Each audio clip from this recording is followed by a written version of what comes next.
Hello, hello, and welcome to the Smoko Podcast. My name is Alexis Armstrong, your host. The Smoko Podcast is a place to highlight and celebrate women working within STEM and trade occupations. So please tune in, take a break, join us. We're on Smoko.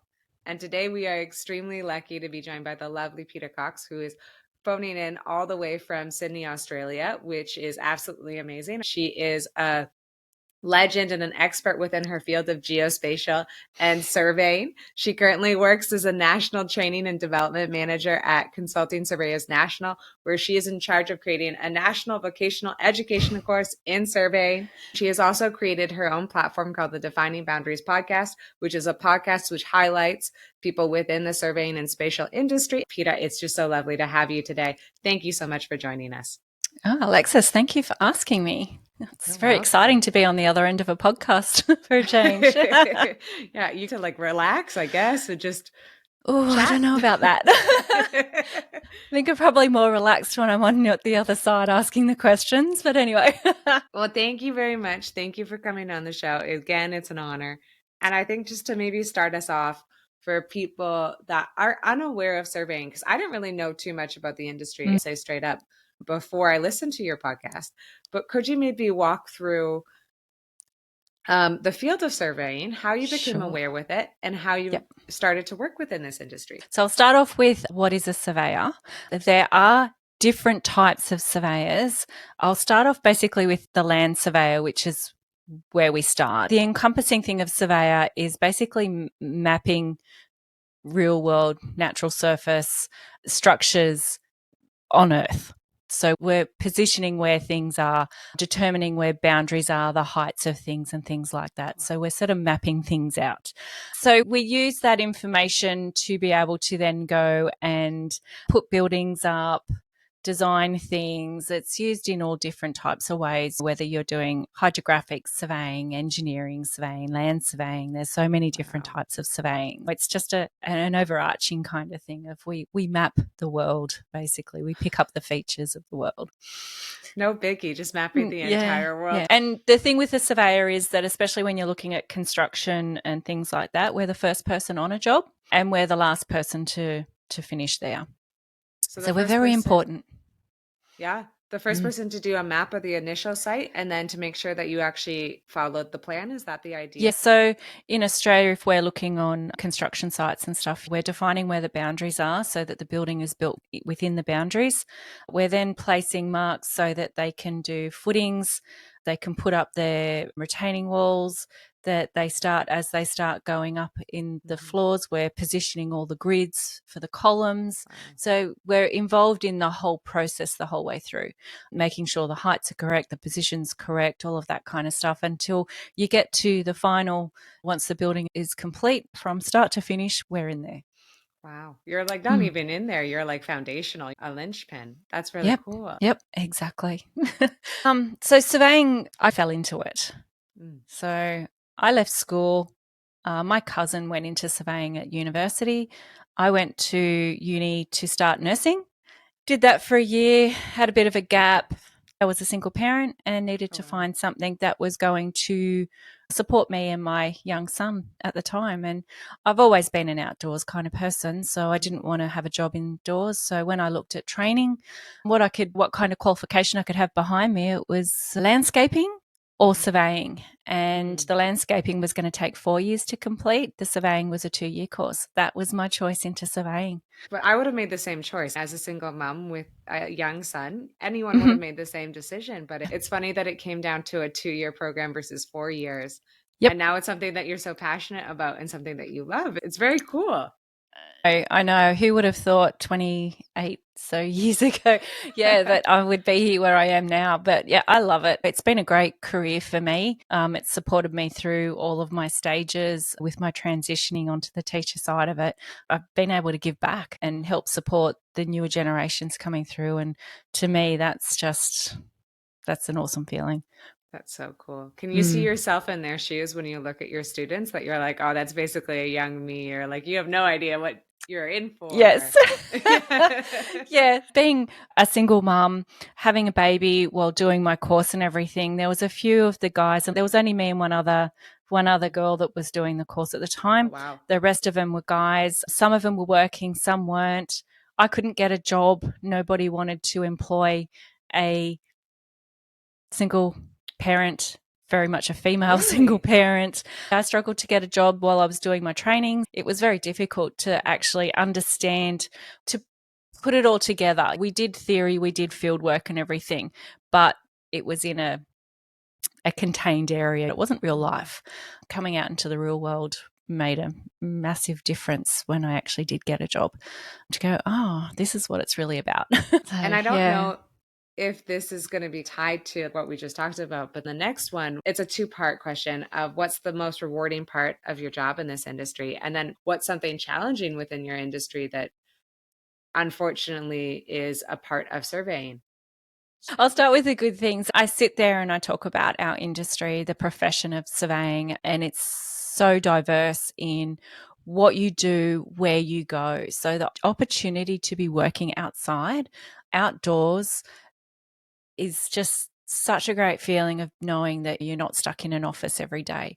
But there's also the office side of it. So you're getting the best of both worlds within your work. Mhm. So it's like having every day a little bit of a sense of adventure and going to a new place. And you might be doing the same type of survey, but it's a completely different environment that you're going into. So things are always different. Where I was working, we had jobs all over the place, all over Sydney, and we were traveling all the time and meeting new people and seeing different Mhm. environments and all that kind of stuff. There's so many places that you can go. You can basically survey all over the world. Choose your different niche of what you want to work in. Do you want to work on the water? Do you want to be on laser scanning type jobs? Do you want to work on the CAD side of it? There's all these different options, your engineering side, your land surveying, so many different areas. Once you've done that initial training, you can then specialize in a certain area and move your career that way. It's a great fulfillment seeing what you're doing. You're there from start to finish on most of the construction jobs. It's a real satisfaction to drive past something and go, Yeah, I I did helped that. build that. I did Mhm. that. Yeah. We drive along the motorway sometimes with the kids, and my two youngest, he was actually driving on the road, and I went, I helped build this road. I'm like, Oh, oh so wow, cool. really? Yeah. That's beautiful. I know my grandfather worked in construction and he worked Mm. in, his father was a stonemason. And also Wow. my grandpa would point out everything in Vancouver. My dad still does it. We drive by a building and he'll be like, Yes. your grandpa made that. He was part of the crew that made Yeah, that. You see that like stone thing over there and the way that it works like that? Your great grandfather helped that. His dam, exactly. like everything in Vancouver, he points to it. But it's a really cool moment of how proud he is of his father and how proud your sons are of you and you are of Mm. like what you were able to do. It's just a beautiful thing. Having pride in what you've been able to help accomplish, being part of something bigger as well, which, yeah, it's Mhm. pretty cool.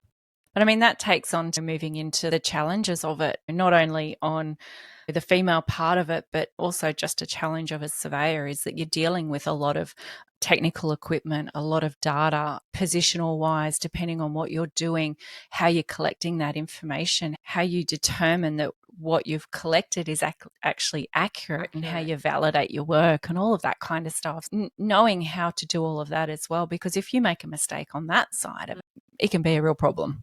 Yeah, I can Yeah. imagine. My understanding, I guess, from just this brief you describing it, it sounds almost like you have to understand structural geology or structural physics. You also have to understand construction, data science.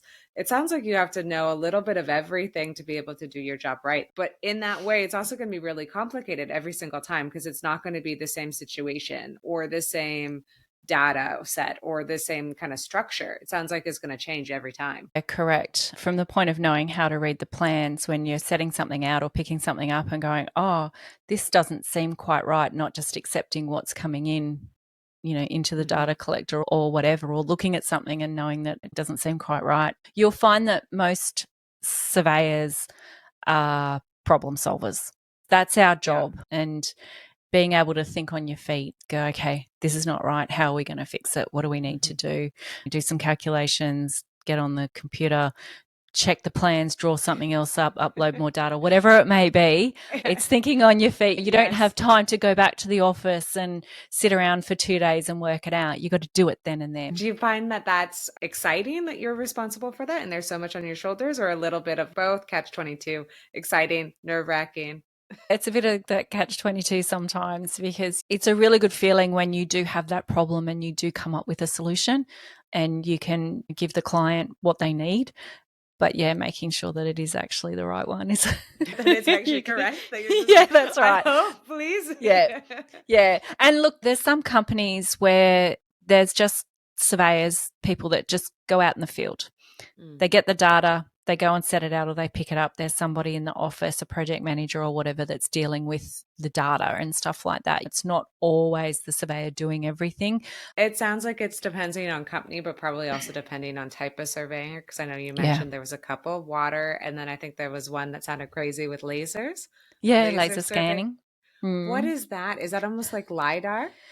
Yeah. So the laser scanners, basically, you've got the equipment that is picking up like a point cloud. It's just picking up millions and millions of pieces of data, and so it comes back to the computer. And you can also have the photos. They can take photos as well, so you can overlay the photos on the point cloud data, and it basically gives you a 3D model of Oh a my room goodness. or a building or train Cool. lines, bridges, all different kinds of stuff depending on what it is that you're picking up, floors, whatever. Yeah, to do the job in the field is quite easy when you know what you're doing, how to set the equipment up. It's the processing at the other end, which is a little bit more complicated. Very Yeah. cool. Yes. Yep. I'm I know if I had access to this, I feel like I would take that home. Like I would have a 3D model of my home like the next day to be like, where did that equipment go? Alexis would be like, I have no idea. Like it by accident made it into my work truck, Oh, oops. made it into my home. Yeah. Like I've modeled all my friends' houses too. Like I feel like I would go crazy with that.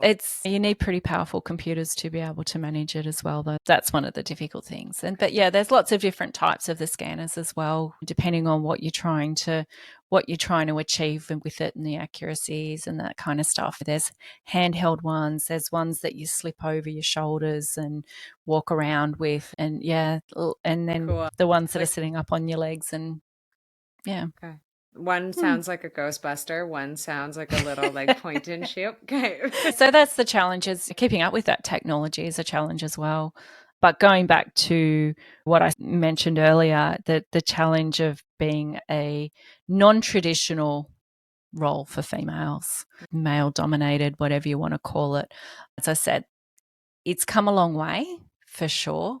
The biases towards women out in the field or actually in the industry, it still happens. I still see it a lot. I try and call it out thing because I've had 28 years, not that I've been in the field for 28 years, but there's other women that have been in the field for longer than I have as well, and quite capable and competent in doing the jobs. We might not be able to swing a sledgehammer as well as they can, but we can still get the job done. We might not be able to cut through brush as quick as they can, but we can still do it. When I first started, I was cutting through brush and stuff. So it's not that we can't do it. And does every surveyor have to do that? No, they don't. So that's not the only type of job there is for surveyors. Accepting that it's a job that can be done by anybody is competent in that type of work, that understands what's required. Having females in the profession brings a different skill set to the job as well.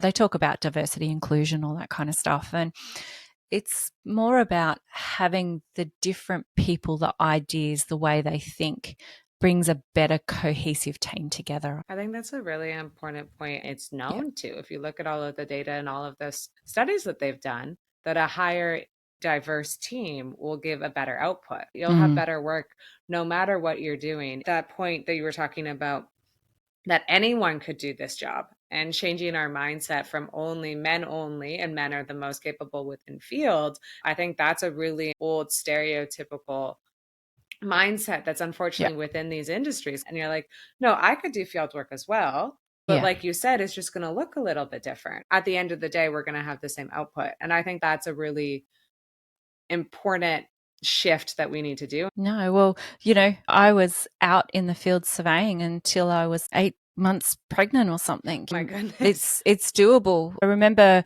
teaching some engineering students while I was at TAFE as a teacher, and I had some girls and they're carrying the equipment, a set of legs and an instrument on it. And they're going, "Oh, this is too hard. It's too heavy. I can't do this." And I just turned around and I said, "I don't ever want to hear that again. There's all these people that are quite capable of doing it. If this is the job that you want, you're going to have to deal with this stuff. So don't think that you can't do it. Give it a try." Because they Yeah. hadn't even really tried. I was doing it 8 months pregnant, so don't tell me it can't be done, Yeah, you sort of can do thing. And it. they've sort of gone, "Oh, really?" I went, "Yes, really. Yeah. This is a job that you could do."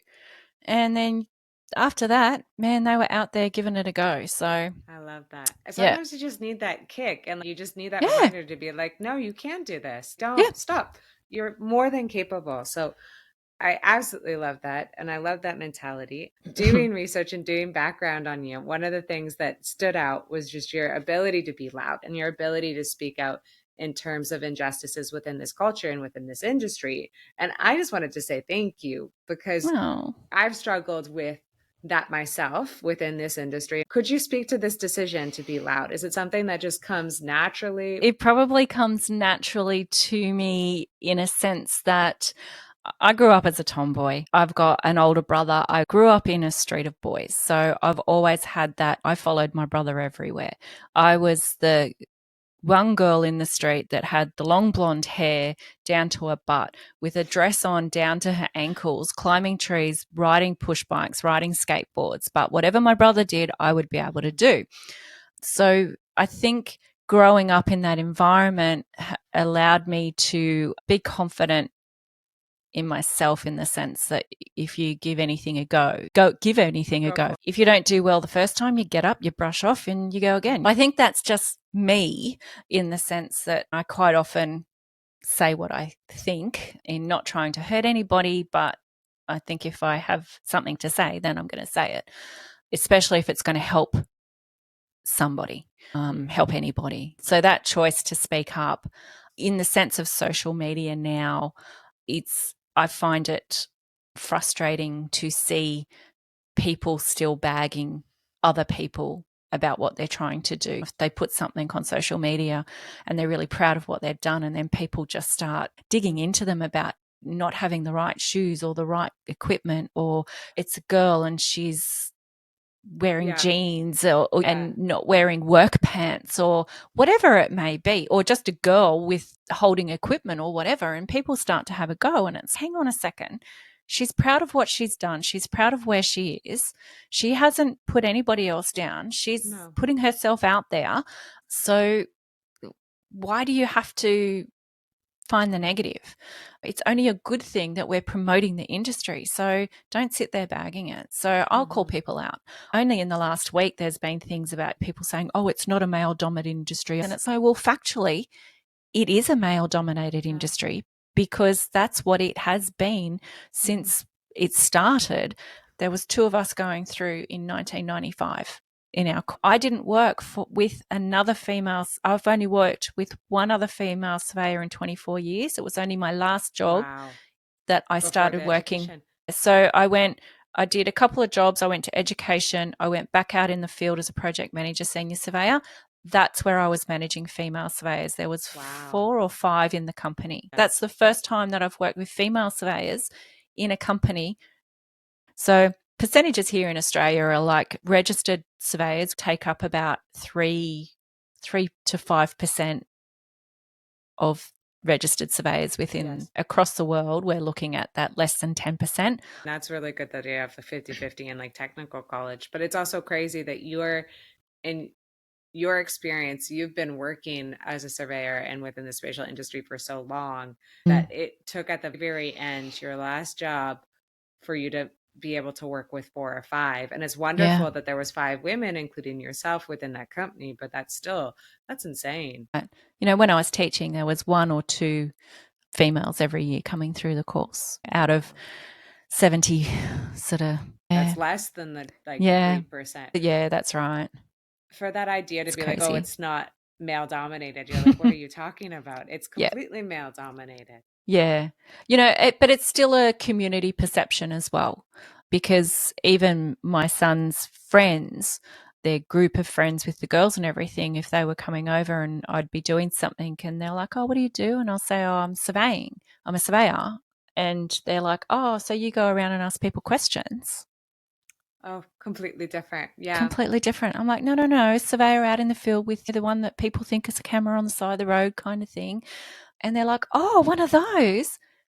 And it's like, Yeah. yeah, they go, oh, isn't that just a boy's job? Still to this day. Like, Yes, it's just the like complete no. framework of Yeah. Yeah. So I'm trying to change that. This year we had International Women's Day. So I put together a lunch for surveyors, for female surveyors or anybody working in the industry. I was happy to have any females come along. Not that I want to segregate because we need the males to help support us, but yes, I really completely. wanted to provide something where the women could network and get to know each other. Yep. And a friend of mine and I spoke to her and she goes, yeah, I'll come, and thought, yeah, okay, it's going to be the two or three of us. And I ended up with 20, 21 or 22 Oh, people come. amazing. That's And fantastic news. I love most of them said, I've never been in a room with so many female surveyors. I've Mhm. only one or two here or there. That they just thought it was amazing that they could actually get to meet other female surveyors and find that network and know that there was other people dealing with the same sort of issues or problems that they were going through as well. Maybe if they're not used to being the only woman within the room or the only woman within the industry. In mining, when I would go into mining camps, there was a camp of 500. There was probably 10 of us that were Yeah. women. And even just seeing the 9 other women, it made my day. And we Yep. instantly would glob onto each other to be like, oh my goodness, hello. Because it meant so much to me to see another girl in my same position and to see Mm-hmm. someone maybe a little bit older than me or even just starting that I could mentor. Unless you're within that industry and unless you're in that position that you never see women and you never see anybody who looks like you within your industry. And then you finally see someone, Yeah. you have this beautiful event with 21 people. I think I probably would have cried. It Oh, was so that's nice to see amazing. everybody happy and That's fantastic. getting something out of it. That getting something out of it is probably the biggest thing for me. Definitely International Women's Day next year is going to be bigger and better for sure. That's amazing. And I can't wait to see how many people show up and I can't wait to hear more Mm. about it. One thing that I would like to dive into is a little bit more on this community side and on this like networking side is to ask you a couple questions about defining boundaries, about your Mm. podcast. Could you talk to how this platform came to be? And then what has been one of the most rewarding parts of doing defining boundaries? When I left my old job at TAFE, I used to be the industry. I used to go to all the meetings. I used to go to a lot of conferences. I used to do a lot of industry engagement. So when I left, I lost that. And I used to listen to all the older surveyors tell their stories. And I thought, not everybody gets to go to conferences. Not everybody gets to hear these stories. So why don't I try and do something like that and get their stories and have them there for everybody to listen to. It started from there, and I spoke to my now boss about it. And as I said, you had mentioned something about podcasts. Well, I'm actually doing it. These are my points so far. These are the names. And she goes, oh, no, no, no, you've got to call it defining boundaries. And I went, okay, that's pretty good, actually. Yeah, that's so, fantastic. and so then I was also speaking to another one of my friends over in England. She was doing small interview things on Instagram at the time, and she was interviewing me, and she's, oh, so I believe you're going to be doing a podcast. When does it come out? And she put me on the spot. I'm Yeah. like, oh my God, how could you do that to me? But no, it was the push that I needed to get it started and actually give a date and get it rolling. And yeah, it's so great speaking to so many different people, and not only in Australia, I've been speaking to people overseas as well. Yeah. What they love about it, how they got into it, their points of view, how they trained, all those different sorts of things, their funny stories, the things that they struggle with, all that kind of stuff as well. It's a great feeling to be able to get their stories and be able to put it out there to the world. I love that idea of passing on stories and that idea Yeah. that not everyone can go to conferences and that kind of accessibility portion of it. I couldn't imagine how nervous you probably felt during that interview with your friend of being like, ah, oh, bugger, I had to put a date to it. But I'm so Yeah. happy that she gave you that push. I always believe that you've got to step outside your comfort zone. That's one of the biggest things that I always say. Give it a go. Step outside your comfort zone. Give it a go. If you fail, it's okay. It doesn't Yeah. matter because you get to try again. You learn something and you get to try again. When I go back and listen to my first few interviews, I go, oh, cringe. I think that's kind of part of it, right? It's the same as your Yeah. skateboarding to be like Yep. covered in scars. You're like, it's just part of it. Listen and Yep. learn. I Exactly. love it. It's a passion that I love doing. Mm. And yeah, just getting to meet the people, meeting people overseas, and you've connected with me. And Yes, yeah. I call them my family. That there's a group of us that we've met through social media, but you just have those connections. I got to meet them last year when I went over to America, and we Oh, all came to Vegas for a conference, and it was like, oh my God, you feel like you yeah. know this person and you're actually finally getting to meet for the first time sort of thing, but you just feel so comfortable and best Hmm. friends that haven't seen each other for ages. So, Totally. right. Sibling that's been like, Yes. unfortunately, like the parent trap. Like it kind of has that same vibe of Yeah. getting to know someone online. I love that you were able to meet them in Vegas. Probably Yeah, it surreal that you're was. like, I can't believe this is the first time that we're actually meeting in person. I feel Yes. like I've known you Yeah. forever. But that also led me to being a co-host on another podcast as well. It's called the Geoholics. So it's Oh, another geospatial one, but they're in America, okay. based out of Phoenix, Arizona. Yeah, I co-host on there occasionally. Yeah, And but no, defining boundaries is my baby. it is so lovely to listen to it and to hear you meet all these people, and you can hear that you love it so much. But is there anything that has really surprised you doing it? Is there been something that you've learned about your industry that you're like, I had no idea that was part of geospatial and surveying? They may say something that you go, oh, really? But in the big scheme of knowing about surveying and geospatial and everything, I haven't come up with anything that's really stumped me. Things that Okay. have surprised me. People talk about my episodes and, oh, this episode was great. And they start talking about what was in there. And I go, You're oh, like, I okay, I have no can't really. idea. I did the interview. We had a great conversation, but I haven't listened to it again. And I've got no idea what we talked about. Yeah, yeah, yeah, like a past Tina did that. Like, I Yeah, have yeah. no idea. Yeah. Yeah.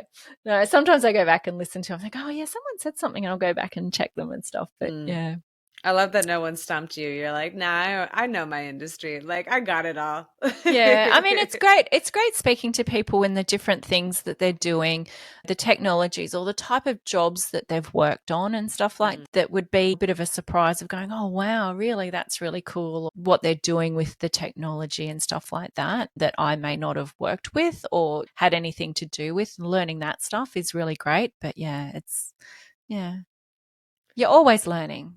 I feel like that's the theme. And to speak Yes. on learning, to do a nice segue to it, is just on researching you. You've just done so much good. One of the goods is that you've created this education course in surveying. Could you speak towards this course?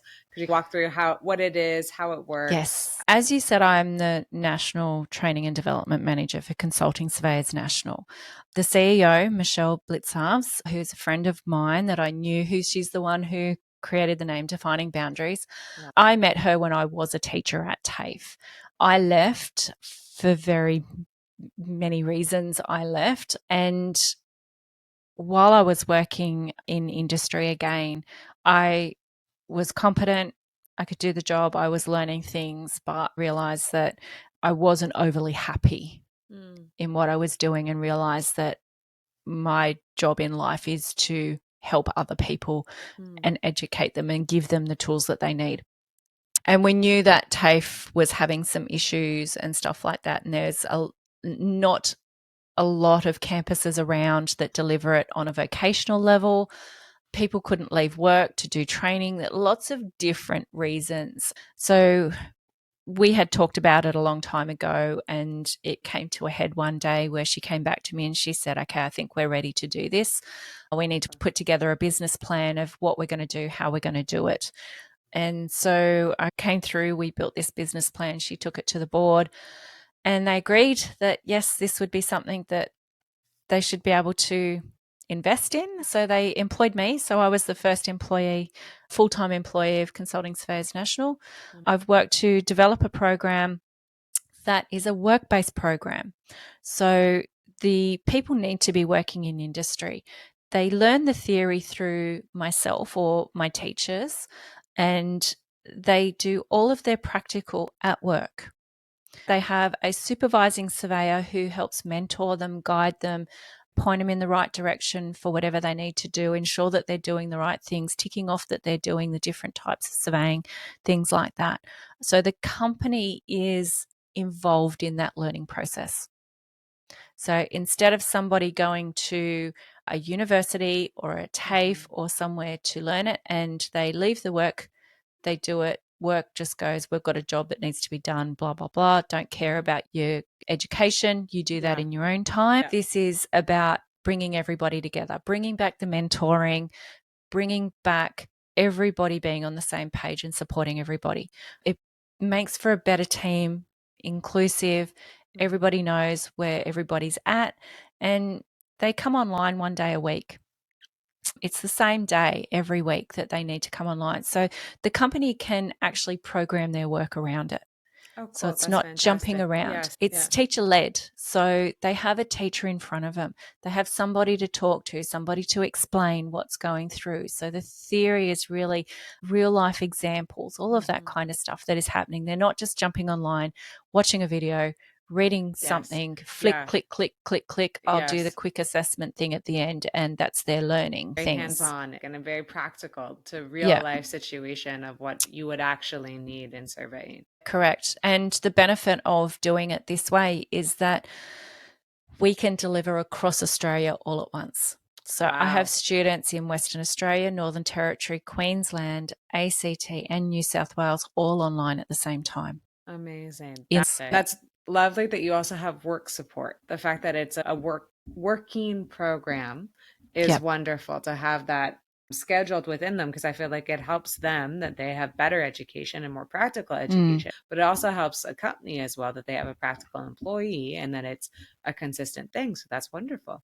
Very holistic in trying to include everybody and work with the companies to try and ensure that if you go somewhere and they say you're doing some kind of education and you do this and this is how you do it, there are different ways of doing things in different companies. There's different softwares, all these different things, different equipment.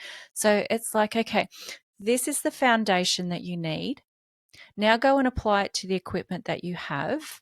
Amazing. Go and speak to the CAD people, the senior surveyors, whoever it may be.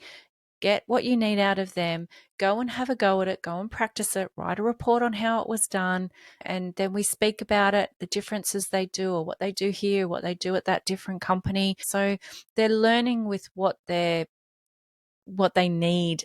That's a fantastic program. And it's also a fantastic way to do their education because it's so personalized. Every single one of your students is probably going to have a different answer. And then they get to have, in a weird way, they get to see their peers do something a little bit different and get access to all different aspects of surveying, maybe different like techniques, different equipment, different processes. That's wonderful. Yeah, that's correct. It's really inclusive in the way that they're comfortable to share as well. Even though they're all sitting on a screen, I get them all to explain what they're doing. I get them all to talk. I ask them questions and we're talking about one thing and it's like, okay, I've got this example here. And they'll go, oh, we just did this. And then they'll bring it up on their screen and we do it this way at work. And then the other one will go, oh, we do it this way. It's the biggest thing I say to them, that there's always going to be a slightly different way of doing things. And not one of them is right or wrong, as long as you get to the end result of what's needed.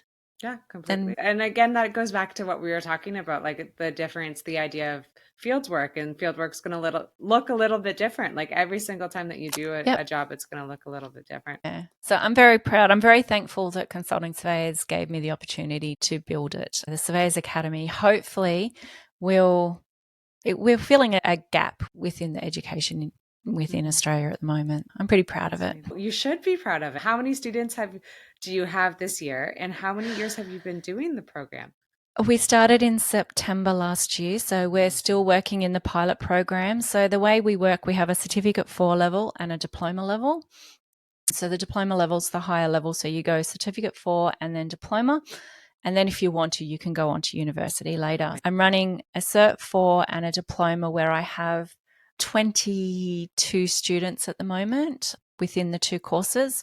They're all paying full fees because we don't get any government subsidies. We're still trying to get government subsidies over here. So they're paying full fees. But in saying that, I've got about 260 people on my waiting list. Wow. Wanting to do the course. That is, yeah. And 22 students is a lot of students, especially for just starting a program. That's a lot of people to teach and to mentor. But how many did you say? 260? About 260 on my waiting list. Yeah. Wow. Congratulations. And I'm just about to start another course it'll be out by the time it comes online. But yes, I'll be starting another course where hopefully I'll have about another 15 to 20 students in the one class in a certificate 4. It'll be the same certificate 4? It would be the same program. Wonderful. Yeah, okay. Because the pilot program, it's never been delivered this way. So my poor guys in the 2 courses are my guinea pigs. So it doesn't always go to plan, but I've reassured them that they're helping build something really special. They're helping build the foundation of what other people coming through are going to be working with. So I'm always getting their feedback on what they need or how they feel it should be delivered and what needs to be changed and things like that. At the end of the day, we're working through it together. We'll solve the problems and you'll be learning the whole time. Couldn't imagine how fulfilling that is to do something so new and probably to also see growth within your students and just to know that you're building something new and it's a new platform. Yeah. Stressful. I don't have enough hours in the day. Could we just clone me once or twice would be fantastic. Yeah, exactly. To be like, my clone can do the second cohort of students that are about to start. Yep. And I like to keep busy and I probably take on more things than I should do. 2 podcasts, building an academy for the industry. Full mom, everything. I could imagine. I feel like that's why you're good at what you do, and that's probably why you're starting a platform. Because you're a busy lady. I have one last question, and it's one thing that I think came across when I was doing background information and researching you, but it came across in spades during this conversation, which has been an absolute delight, is just your ability to be yourself, which sounds really simple, but within this industry and within a male-dominated industry or a non-traditional one, that's actually a really hard thing to do, is to be an authentic woman within this industry. So could you offer maybe some advice to young women who are just starting out, who may be facing a little bit of discrimination, who may be feeling uncomfortable and not feel like they can be their authentic selves? How can they hone into your natural loudness and your natural ability to be your authentic self? Some words of advice, wisdom, whatever you would like to call it.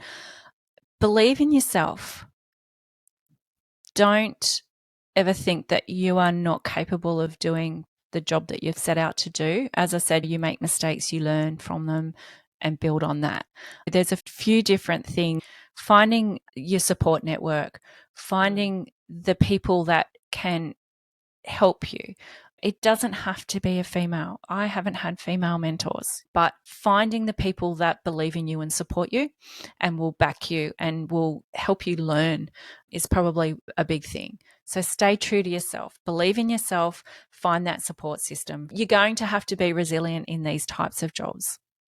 Okay, not everybody is suited to a job in a male-dominated industry because you're always going to have the unconscious bias, you're always going to have the sexism, you're going to have the snarky remarks. It's going to happen. So you either have to have a thick skin and be able to give back and deal with it in a way, and also educate at the same time, because that's what I'm trying to do at the moment. I'm trying to educate people on the unconscious bias, on the sexism and how to manage it, and having those peers back you and support you and step up for you. Yeah, people that are going to help you with that battle. Having male mentors or friends or someone that could back you, I think that there's such a power in there because they have the ability to have a lot of impact. So I think that's a wonderful advice, is trying to find your people and trying to find people that can back you early on in your career.